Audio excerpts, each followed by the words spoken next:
The Rejection of Saint Joseph and Our Lady in Bethlehem.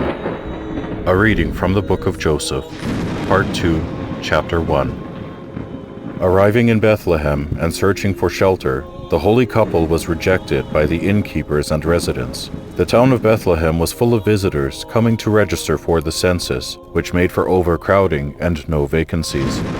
Joseph began to feel desperate at not finding a place to stay. To add to the anxiousness, the time for Jesus to be born was at hand. Finally, Joseph went to one last house and begged for help. The owner apologized and stated that he too was out of room, and the only unoccupied spot was a cave just outside of town, which the animals used.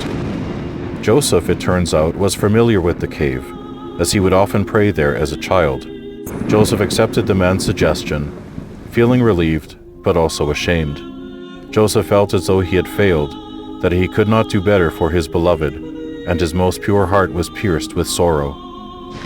Venerable Maria d'Agreda relates, "It was 9 o'clock at night when the most faithful Joseph, full of bitter and heartrending sorrow, returned to his spouse and said, 'My sweetest lady, my heart is broken with sorrow at the thought of not being able to shelter thee as thou deserves.'"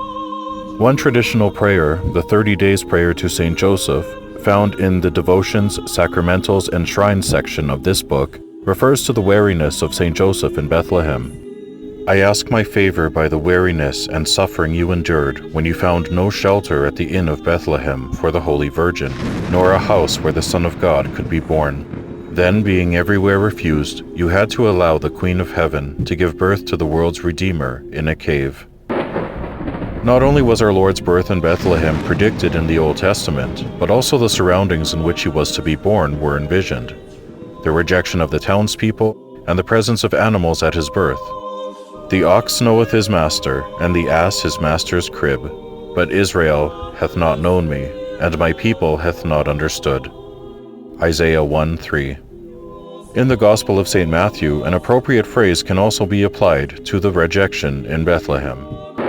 A reading from the Gospel of St. Matthew, chapter 25, verse 42 to 43. "For I was hungry, and you gave me not to eat. I was thirsty, and you gave me not to drink. I was a stranger, and you took me not in.